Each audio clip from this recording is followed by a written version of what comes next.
Good morning, everyone. It is an honor to be a part of this important session, Breaking Barriers, Building Inclusion Through Yes to Access. My name is Abhiruchi Das, and I represent the Association of People with Disability, Bengaluru, Karnataka, India. It gives me immense pleasure to welcome you all to this dialogue on how Yes to Access is transforming accessibility through data, technology, and citizen participation. We extend our sincere gratitude to the United Nations Department of Economic and Social Affairs, the United Nations General Assembly, the Government of Qatar for their visionary leadership and steadfast commitment to advancing global dialogue on inclusion, accessibility, and social progress. Their efforts in convening this historic summit provide nations and communities like ours with an invaluable platform to share solutions, strengthen partnerships, and accelerate action towards a more equitable and sustainable future for all. We gather today inspired by the vision of the Honorable Prime Minister of India, Shri Narendra Modi, to build a Sugamya Bharat, an India where accessibility and inclusion are the foundation of progress. I take this opportunity to express my deep gratitude to the Ministry of Social Justice and Empowerment, Government of India, and the Department of Empowerment of Persons with Disabilities for their exceptional contribution in translating the vision of Accessible India campaign into reality across the country. A special note of thanks to Shri Rajesh Agrawal, Secretary, Department of Empowerment of Persons with Disabilities, and Shri Praveen Prakesh Abasta, Deputy Chief Commissioner, for their leadership and unwavering commitment and continued support to APD in advancing accessibility and inclusion nationwide. India has been at the forefront of addressing the challenges of accessibility through progressive legislation, national campaigns, and innovative partnerships. The Rights of Persons with Disabilities Act 2016 laid down a strong legal foundation for inclusion, while Accessible India campaign transformed accessibility into a nationwide mission. Through the efforts of the Department of Empowerment of Persons with Disabilities, India has made remarkable strides in promoting barrier-free infrastructure, accessible digital services, and inclusive public transport, positioning the country as a regional leader in advancing the global agenda for inclusion and aligning with the principles of the 2030 Agenda for Sustainable Development. Founded in 1959, the Association of People with Disability is a pioneering non-profit organization based in Bengaluru, Karnataka, dedicated to empowering persons with disabilities. Guided by the vision of creating an equitable and barrier-free society, APD has impacted over 1 million lives across multiple states in India. With more than 6 decades of grassroots experience, APD continues to work in partnership with governments, corporates, and communities to advance accessibility and inclusion at scale. Yet, it needs to be put into context. The challenges in India are immense. India is a vast country with 28 states and 8 union territories, home to over 1.4 billion people. Karnataka, where APD is based, is about 17 times the size of Qatar and has a population of nearly 68 million compared to countries like France or the United Kingdom, underscoring the magnitude of challenge and opportunity. One of APD's flagship initiatives, Yes to Access, is a community-driven AI-powered platform that enables citizens to map and assess the accessibility of public spaces. To date, over 197,000 accessibility checks have been conducted across India. By combining data, technology, and civic participation, YTA turns everyday experiences into actionable insights, making inclusion measurable and helping build more accessible spaces for all. This commitment echoes the values articulated in the United Nations Joint Statement on Care and Support Systems for All, which recognizes care and support not as acts of charity, but as essential pillars of human rights, dignity, and equality. Our work is deeply aligned with the Sustainable Development Goals and the implementation of the 2030 Agenda for Sustainable Development, particularly Goal 1, No Poverty, Goal 3, Good Health and Well-being, Goal 4, Quality Education, Goal 8, decent work and economic growth. Goal 10, reduced inequalities. Goal 11, sustainable cities and communities. And goal 17, partnerships for goals. At APD, we see our work as deeply resonating with the vision of the World Social Summit in Doha. As leaders come together to redefine strategies for social progress and strengthen partnerships for inclusive development, we share commitment to advancing policies and practices that create equitable opportunities for all. Through our efforts on promoting accessibility and social inclusion, we contribute to building societies that are resilient, inclusive, and sustainable, echoing the summit's call for collective action and global cooperation. By promoting accessibility as a right and a shared social good, APD advances the SDG principles of leaving no one behind, ensuring that persons with disabilities are active agents in shaping equitable and sustainable development. We are proud to contribute to this shared vision, strengthening India's leadership in accessibility and inclusion, while joining the global community in building societies that are not only accessible, but also inclusive, equitable, resilient, and full of opportunities for all. Now, I shall request Ashmira to take the conversation forward. Hello everyone, I am Ashmira Hamirani, representing the Association of People with Disability. It is my pleasure to moderate the solution session, Breaking Barriers, Building Inclusion, conducted by the World Social Summit on Social Development. I extend my heartfelt gratitude to the United Nations Department of Economic and Social Affairs, the State of Qatar, and the United Nations General Assembly for their visionary leadership in convening the Second World Summit for Social Development. The commitment to fostering inclusive dialogue and global cooperation provides an invaluable platform for nations and communities to share ideas, build partnerships, and accelerate the progress towards a more equitable and sustainable future. Our dialogue today aligns with a broader global movement for social progress. The United Nations General Assembly, through the resolution 78 by 261 and 78 by 318, has called for the world to gather once again, 30 years after the landmark 1995 World Summit for Social Development in Copenhagen.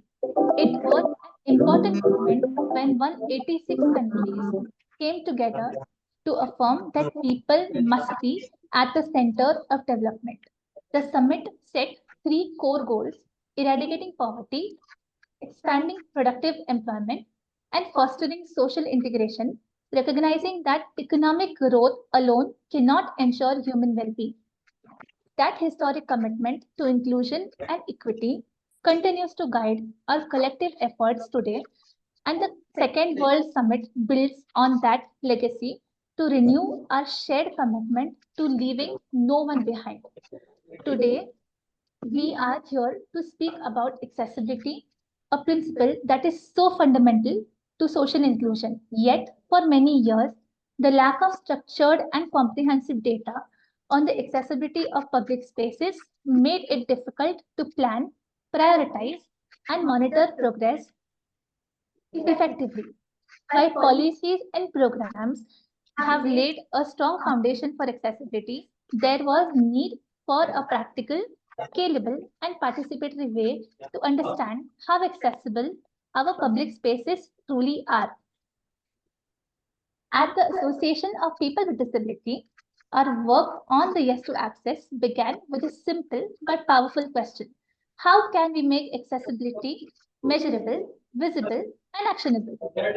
From the very beginning, we understood that accessibility is not a task that people with disability can or should shoulder alone. It requires the participation of citizens, governments, and civil societies, all working together to create inclusive spaces. The Yes to Access app is designed to make this process simple and participatory. Users can access public spaces across key parameters such as ramps, railings, tactile paths, signage, toilets, etc., and upload real-time data. What makes the platform even more powerful is its AI-enabled analytics and visual mapping feature, which helps to translate data into action for better planning and inclusion. With that, I am delighted to introduce the distinguished speakers for today's session, followed by questions to each panelist as we explore collaborative approaches to advancing accessibility and inclusion. First of all, it's my pleasure to introduce Ms. Manmeet Nanda, IAS and Additional Secretary at the Department of Empowerment of Persons with Disabilities, Ministry of Social Justice and Empowerment, Government of India. An IAS officer of the 2000 batch from the West Bengal cadre, she is currently leading key initiatives such as the Accessible India campaign and the implementation of the Rights of Persons with Disabilities Act 2016, along with various schemes supporting persons with disabilities. Next, we have Shri Suryawanshi, the State Commissioner for Persons with Disabilities, Karnataka, who is a veteran leader with over 35 years of dedicated service in disability rights. He founded the Ashmira School for the Blind, vocational training centers, and India's first Braille self-help group, helping rehabilitate more than 20,000 people.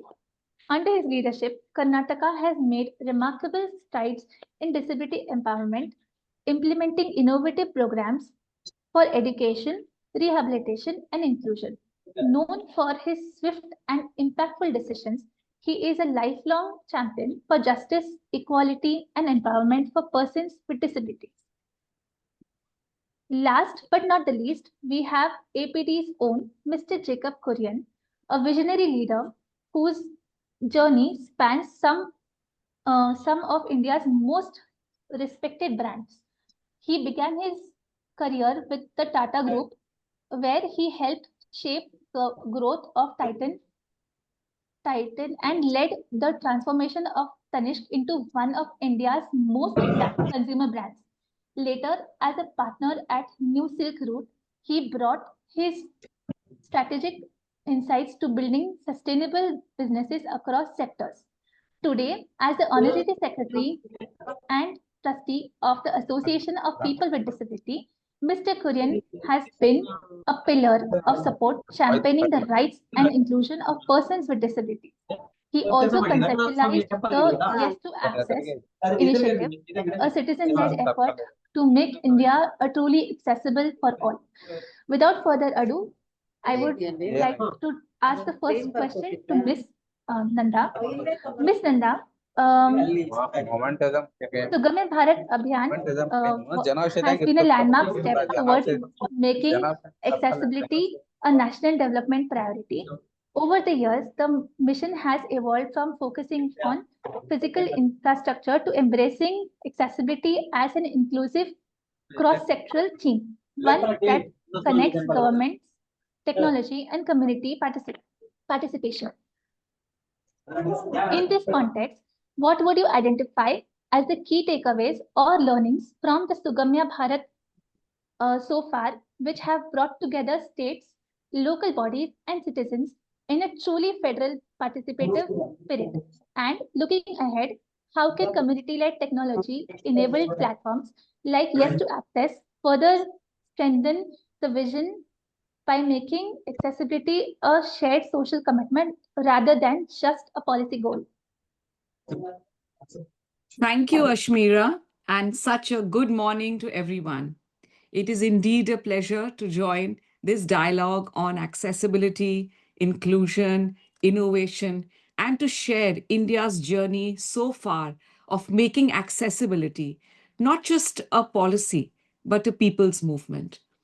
I think when we began the Sugamya Bharat Abhiyan way back from December 2015, our vision was very simple yet ambitious: to make accessibility a national development priority.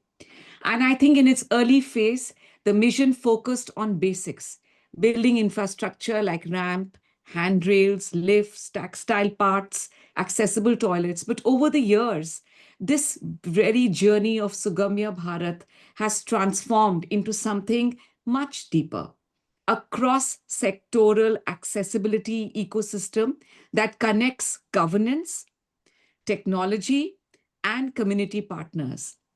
And today in 2025, the Sugamya Bharat or Accessible India campaign or Barrier Free campaign as it's known represents a decade of sustained evolution. We may have, as of today, in education, with over 8,000 higher education institutions being made barrier free, with the Prashast app launched under the Samagra Shiksha, under the Ministry of Education, we have screened over 96 lakh children for early identification of disability. Again, a scale I think unmatched globally. Under Digital India, more than 145 central government websites are accessibly credited, and about 3,000 portals use secure, scalable, and Sugamya website as a service platform. Now, this marks a very profound shift from projects to participation. Participation not just by the central government, but government at different levels, at the state, at the local government. It is participation from infrastructure to inclusion in the complete sense. And what's remarkable about the Sugamya Bharat journey so far is its federal nature. Accessibility is not implemented by states, it is implemented along with the states. And I think the CPWD, along with the Ministry of Housing and Urban Affairs, have made many public buildings accessible across 168 cities. Many of the state governments have made their buildings accessible across, and we will hear from Mr. Das about what great efforts has been done at their state level as well. 80% of government buildings are compliant in terms of ramps, handrails, accessible tactile paths. And we also have many smart city plans conducting GI-based audits at even the district levels. This cooperative model, linking national standards with local innovation, have shown how India's federal spirits fuels inclusive governance in the correct direction. We have also learned along the way that measurement creates momentum. When data is visible, accountability will follow. And technology is indeed a leveler that we all know of. And that digital accessibility is as important as physical accessibility because now it drives equal participation in governance. And inclusion as a whole must be cross-sectoral.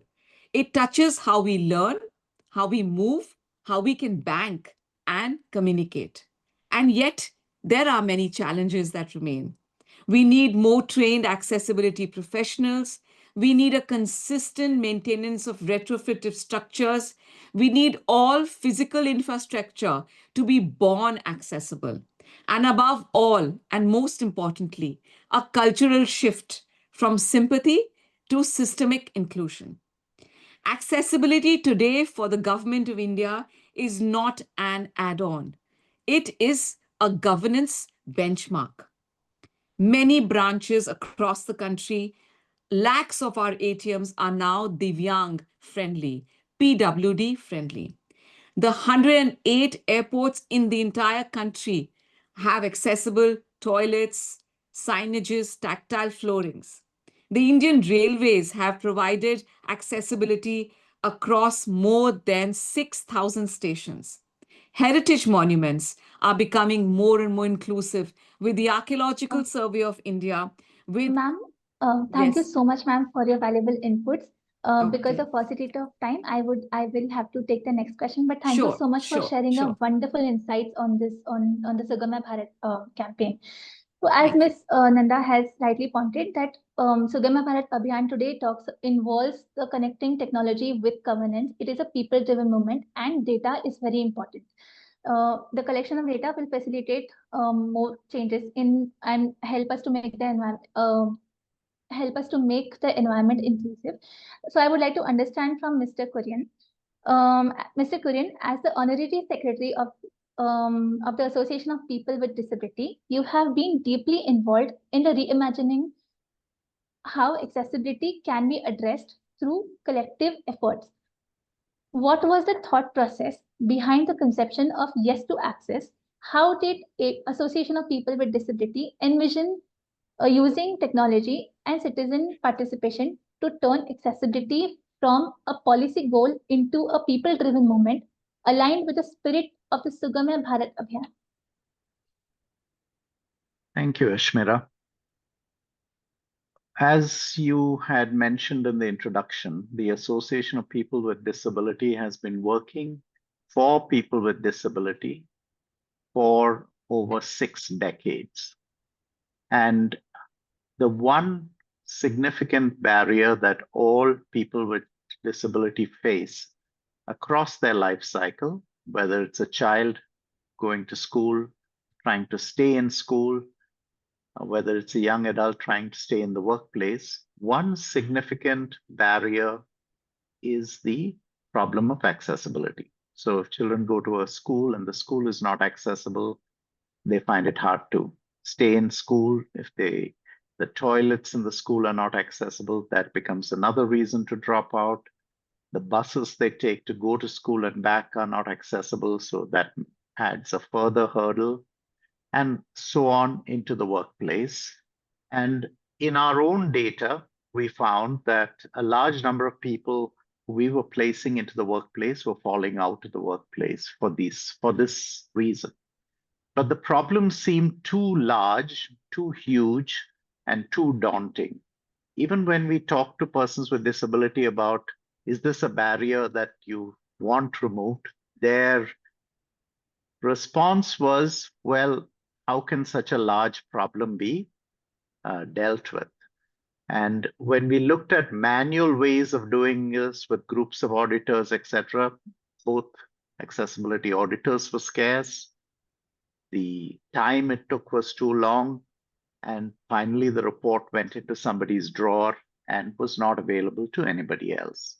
So we had to reimagine the solutioning, and technology was increasingly solving problems in other places.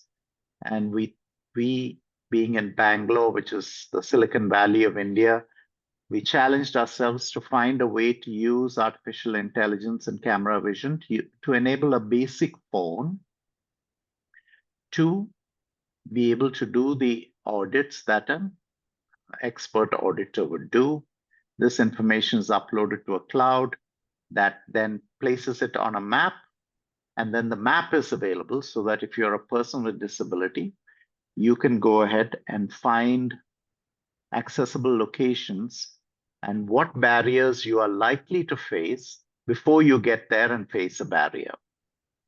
This is going to empower not just policy planning and solutions that can be done to, as Manmeet Madam said, to create built environments from the start that are inclusive, but also to retrofit existing locations.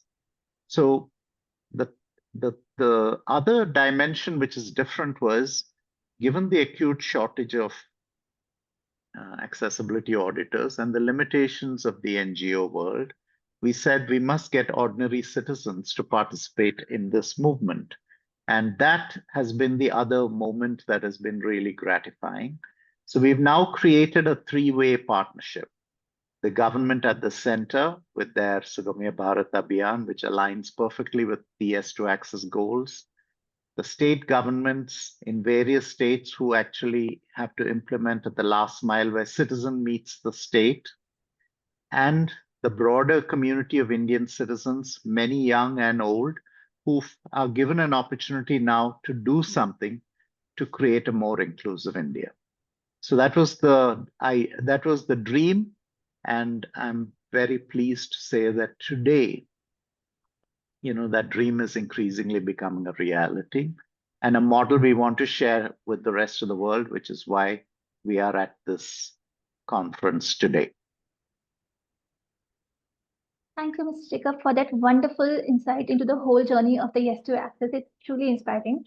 Um, as Ms. Nanda had mentioned earlier, that there is some great work happening in Karnataka through the Sugamya Yatra under the leadership of Mr.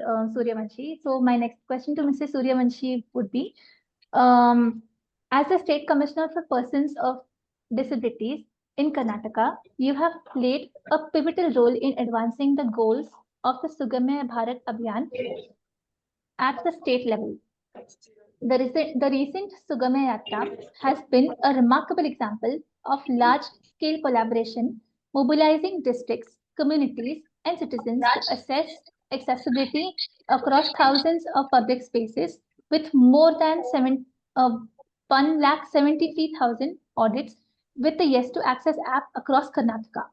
From your perspective, what have been some of the most significant achievements and insights emerging from the Sugamya Yatra in Karnataka, and what are the challenges that you have faced?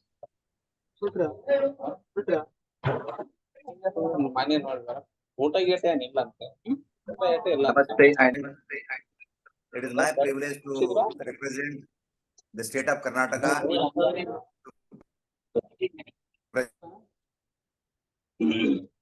Present the brief about the things what we have done, conducting social audit of all the public places in Karnataka. And it was a challenging to us as the Government of India has initiated this campaign on 7th of February 2025. So we're a bit delayed to start this program. And on 22nd of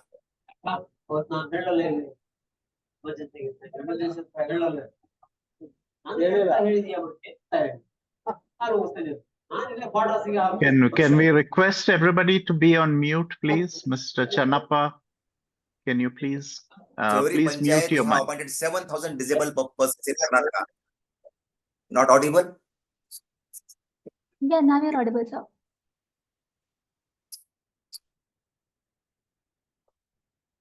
Yeah, so we have made appointment. We took a opportunity to utilize them, and we launched this campaign on 22nd May. We were able to conduct social audit of near about 1,73,000 places in Karnataka. It is a huge task.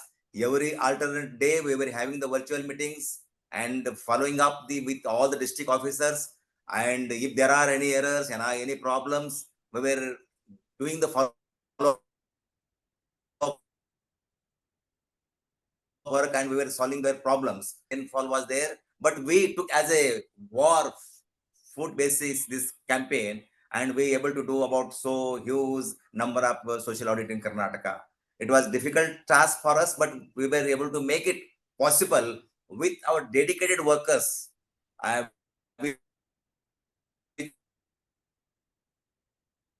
With whom we imparted this, believe very much this has been happened because of only the people who have worked with us. Without them, it could not have been possible. But because of these 7,000 people in Karnataka, we were able to do it with all the district officers. We were able to do the follow-up with them, give them the suggestions, and we were able to complete it in 45 days, about 1,73,000 places in Karnataka.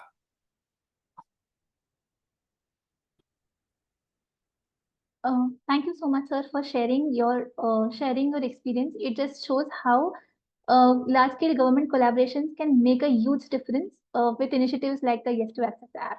Now we will move on to the second round of questions. Mr. Kurian, I would like to ask the first question to Mr. Kurian. Mr. Kurian, building and sustaining accessibility at scale requires strong collaboration between government, civil society, and communities.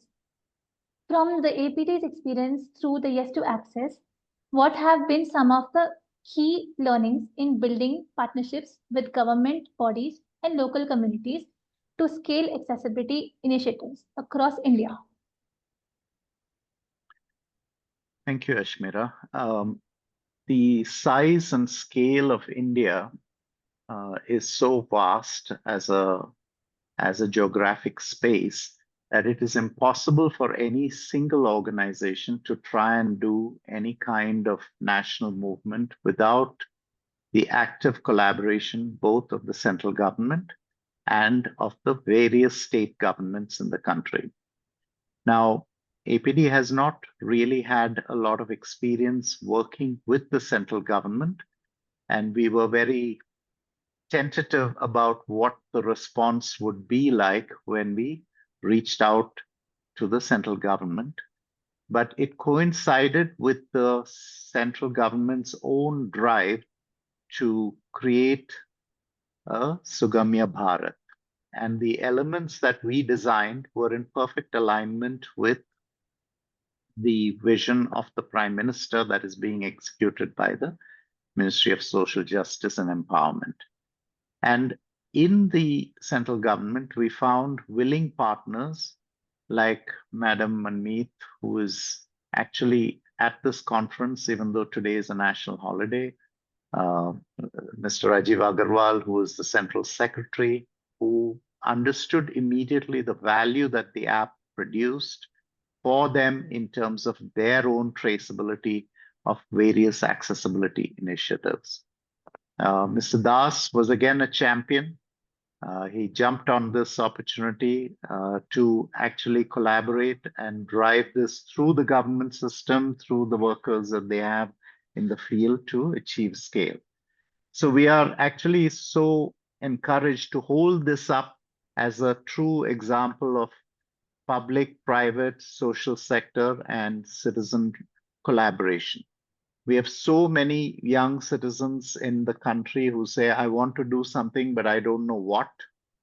Here was a simple way for them to make a contribution, to able to see immediately on the app that the results of their audits, and to empower this for somebody in the future who is a person with disability to actually use that app to navigate their way across India. So I am actually beyond thrilled that the theory, that the ideal with which we started, unproven, untested, has worked so well across this tripartite collaboration. And we are extremely optimistic now that this is a model that can go forward across the country, because the auditors who are coming in are doing it not for a fee, not for a price, but doing it because they want to build a better India, a more inclusive India, and one where all persons can participate as equal citizens. Thank you, Mr. Kurian. Now I would like to ask Mr. Suryawanshi, with the success of the Karnataka Sugamya Yatra, the state has set a strong benchmark for participatory accessibility checks. Looking ahead, how do you see these learnings shaping the next phase of implementation, particularly in turning findings into concrete policy action and sustained improvements across public spaces? Now, I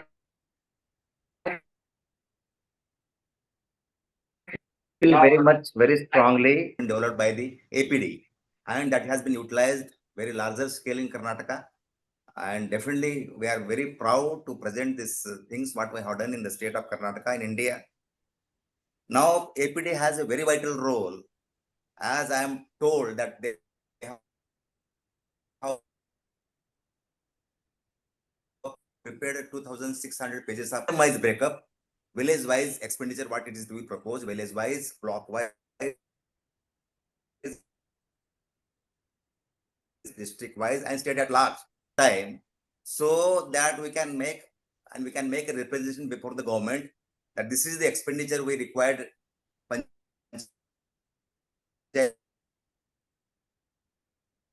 wise, block wise, block the district or panchayat or block.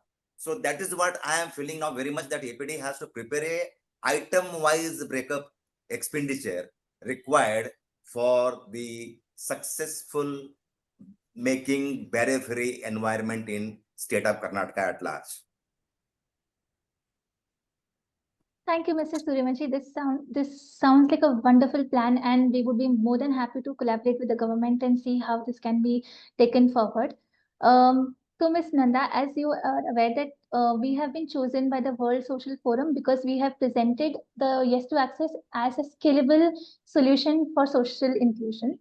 So, as the world leaders come together to redefine strategies for social progress, what message would you like to share from India's journey on why accessibility must be at the heart of any vision for inclusive social development? And how do you see India's approach serving as a model of good practice for other nations? I think keeping in mind India's federal structure and also what Mr. Jacob mentioned, India is so big, large. Resources, of course, is a big question there in terms of accessibility. But accessibility should not and is not being seen as a sectoral goal. It is a foundation of social justice. And we have learned over the 10 years of Sugamya Bharat that true inclusion comes when accessibility becomes not just a governance value, it's woven in every ministry, every department, every building. And mind you, both government and private sector, every website, both government and private, and every mind and every citizen of the country. It has to be at the heart of our national philosophy. Otherwise, no development for the entire Viksit Bharat will be complete. So our model will rest completely on federal partnership when the center sets the framework, but the work has to be done by the states which lead by innovation, like we see in cases of Karnataka, and till the district level.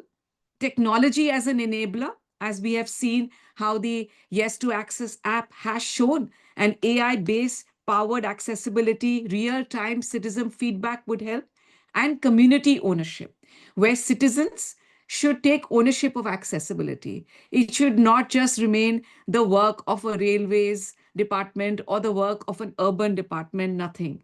Accessibility is also not just about building infrastructure. It is about building respect. It is about building that attitude that creates an opportunity for empowerment. And it becomes a design principle, not an afterthought. Thank you.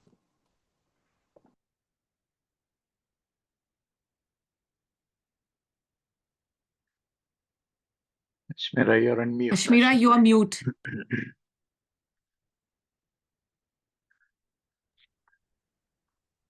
Thank you so much. Am I audible now? Yes.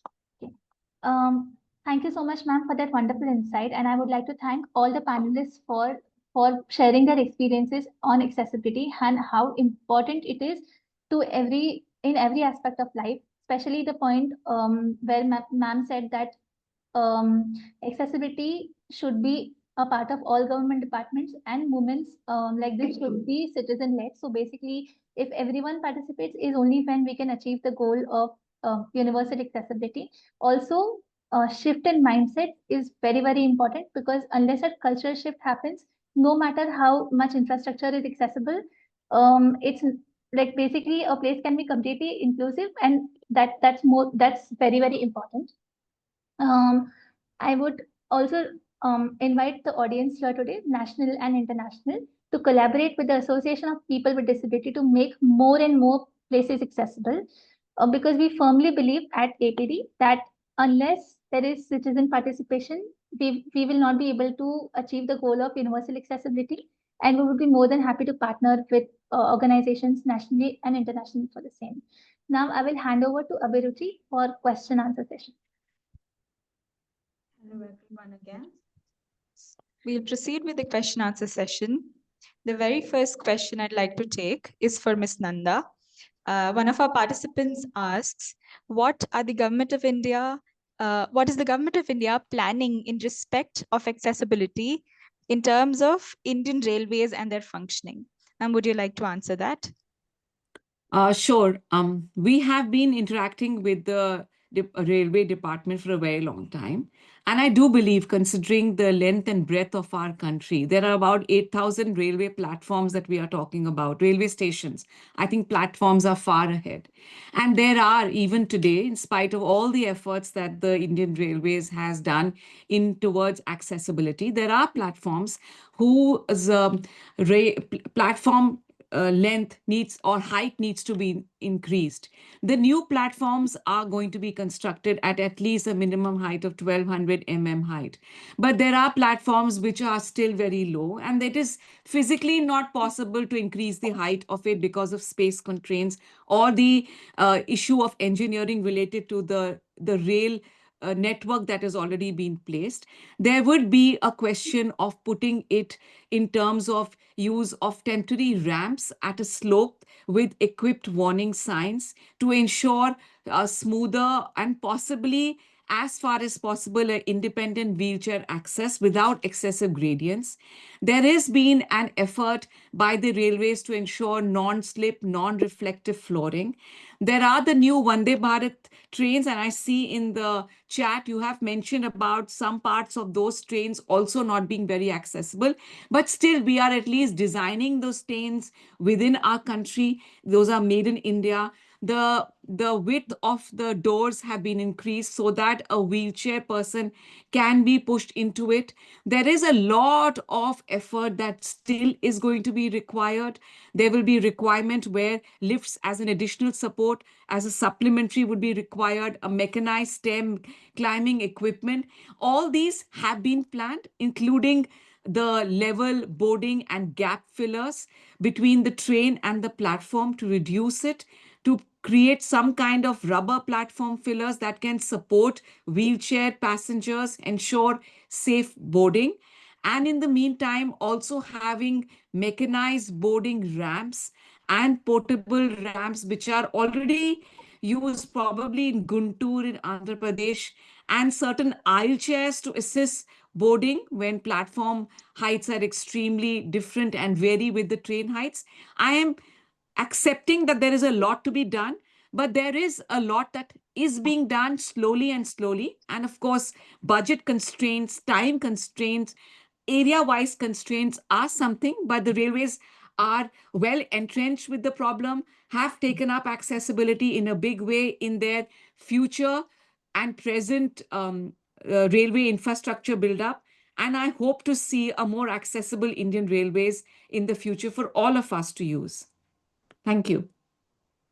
Thank you so much for that, ma'am. I note that we need to move away from tokenism towards actual physical accessibility here. I would like to take the next question. And one of our participants says, one of the key aspects in such implementation, say, of accessibility guidelines and laws, is standards in response, action, accountability, and transparency. The participant asks, how does Government of India plan to use technology and collaboration to achieve this? Mr. Das, would you like to comment on this, since you're pioneering the Sugamya Bharat?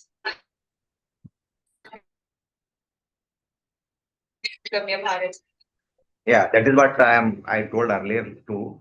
So working in the field of disability, first of all, I want to tell to all the normal-bodied persons, the God has blessed them with all normal-bodied part in their life, in their body. They not to enjoy themselves, but be accessible to them, the people who have.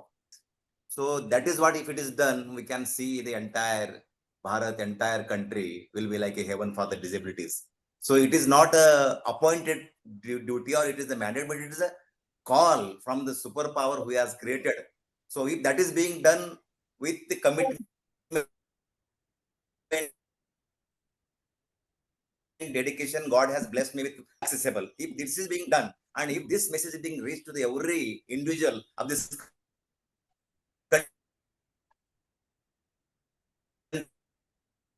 country and state of Karnataka, entire country stayed accessible, including with the inclusiveness, with including this our community called persons. It is like a rebuilding work, and for that it needs the dedication that God has given me the able part of the body to become accessible for the cause of community who are not accessible. Right, sir. Point well taken. Thank you. I'll take another for Mr. Jacob Kurian. And the question is, can the APD app be used by accessibility auditors? Does the app generate audit reports and also check if the identified gaps are being implemented? Additionally, will these reports be available to the public or only to the auditors and concerned authorities? So one of the principles, the app is free for anybody to download. It has been designed to work from a basic Android phone upwards to ensure that everybody has access to the app. So any accessibility auditor is welcome to use the app. If you're doing a specific audit, whether you are a organization or a corporate or somebody who wants to track what audits have been done, we have the provision to create a coupon code. And that coupon code, once entered, will allow us to deliver a tailored report.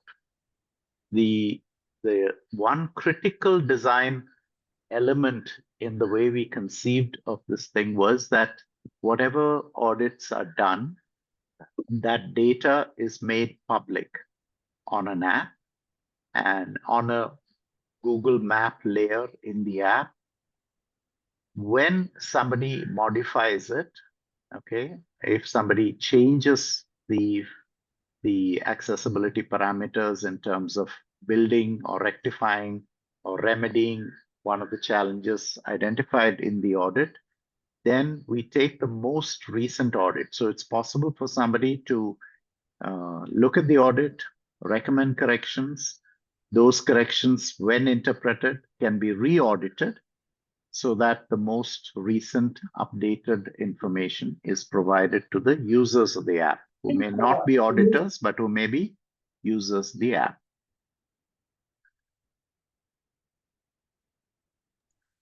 Right, sir. Thank you for laying that out. I would also proceed with another question. One of our participants asks the Government of India and their spokespersons, could you please outline which key policies and procedures the Government of India has adopted in enforcing to identify, support, and integrate PWDs across the state? I believe it's a more general question, and they would like to hear about it. So thank you for that question. I think the Department for Empowerment of Persons with Disabilities was created primarily for the empowerment of persons with disabilities across all requirements that they would have. We not only provide assistive aids and appliances to people, we also have schemes that provide scholarships. We also support and provide schemes for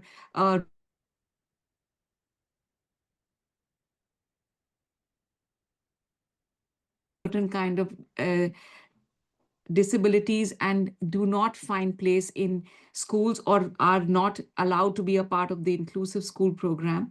So the department is basically running with the mandate to provide skills, to provide empowerment in every way, to provide education to people with disabilities so that we can help them become a more independent and an economic member of the society. Many of our schemes are also done and facilitated through our national institutes. We have 10 national institutes running across the length and breadth of our country. We have composite regional centers, which are associated with our national institutes. We have 26 of them as of today. We also have number of regional offices across. Elimco, our CPSU under Section 8 company of the ministry, is the largest manufacturer of aids and appliances. And through technology transfer with private sector, we are also trying to bring in high technology aids and appliances and provide them through our different distribution camps across the country.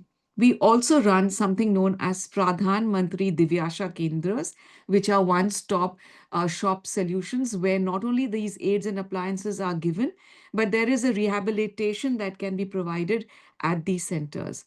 Through our very small, minuscule budget, we try to enter into memorandums of understanding with private sector, which includes many startups working in the field of assistive technology, and to use their technology and the ability for us as a government department to reach out to the lengths and breadths of the country and try and cover in our own ways as many people with disabilities as we can.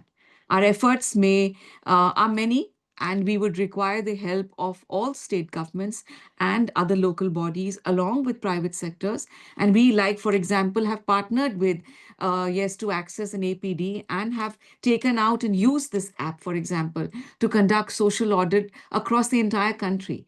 We launched this way back in the month of February, and today we have a social audit of more than about 3 lakh public buildings, private buildings, marketplaces, tourist places. So this not only is a social audit, it also creates the requirement in the minds of people who can take decisions about, yes, there is a requirement for accessibility. It also brings us in touch with the needs of PWDs, and we also run a lot of skilling programs for them so that they can be gainfully employed in the society. I think that I shall end there, but I would be happy to engage with whoever would want to with our department to take this conversation forward. Thank you, ma'am, for laying that out with great detail. I take another question, and here it goes. Mr. Jacob, sir, mentioned the auditing process was initially conducted manually before transitioning to technology-based systems.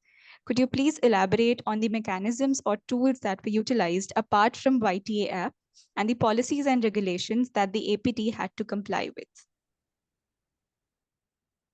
So for several years now, the government has put up an accessibility checklist as part of the harmonized guidelines. Anybody can download it. It has a manual checklist. It is far more detailed than the Yes to Access coverage.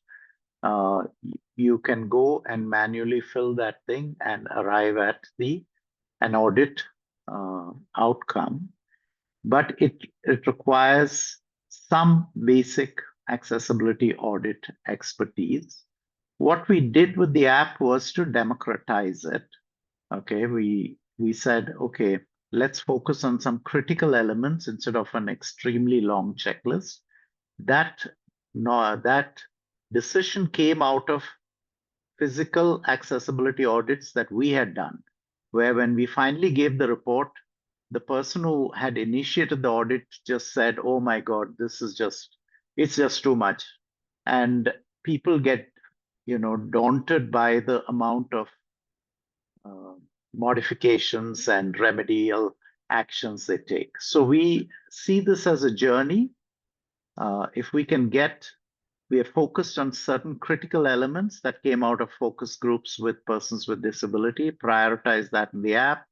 It does not mean that all the points in an accessibility checklist are covered, but the critical ones are to enable a person to go from outside a building into the inside of the building and then to navigate their way through the building to their destination.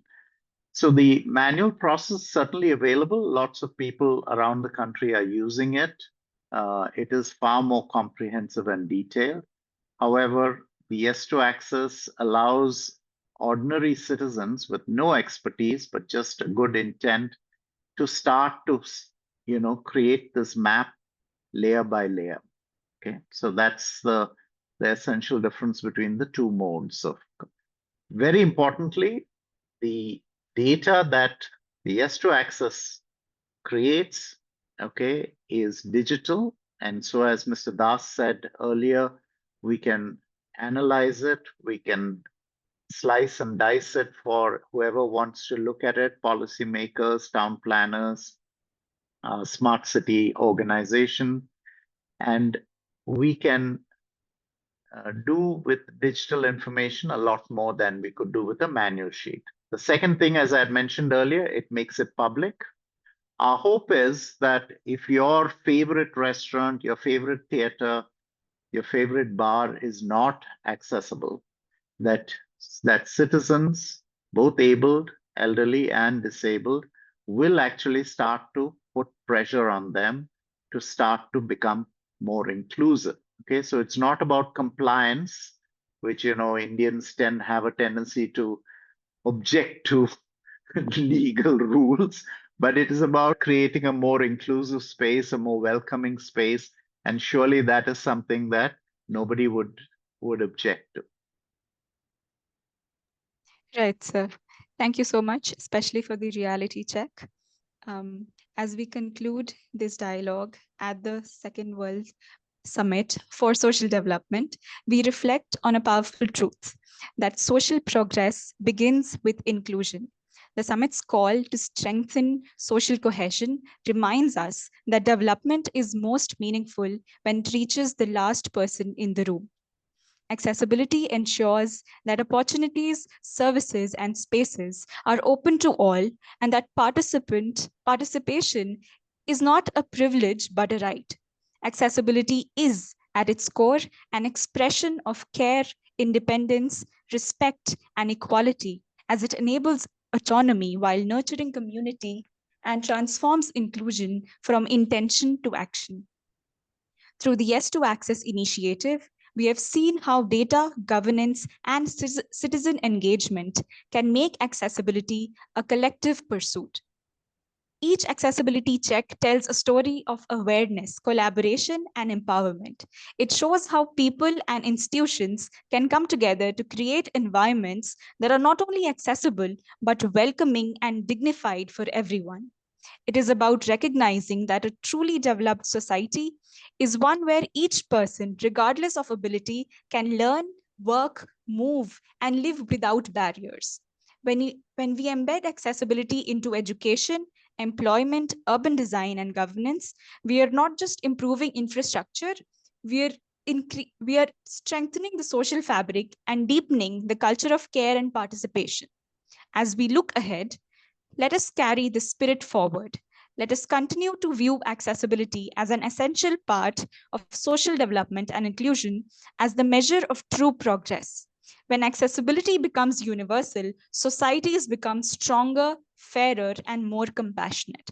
On behalf of the Association of People with Disability, I extend my heartfelt gratitude to UNDESA, the Government of Qatar, and the United Nations General Assembly for convening this landmark summit.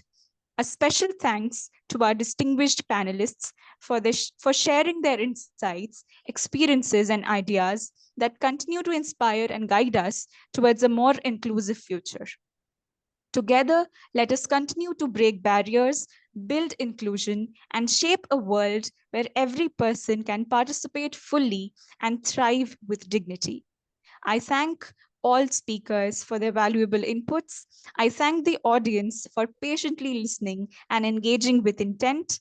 I thank our sign language interpreters for their support. And I thank our CEO, Dr. Senthil Kumar, for making this event happen. Yes to Access is the scalable solution we present to you as a means of social inclusion in line with the Second World Summit at Doha. Thank you.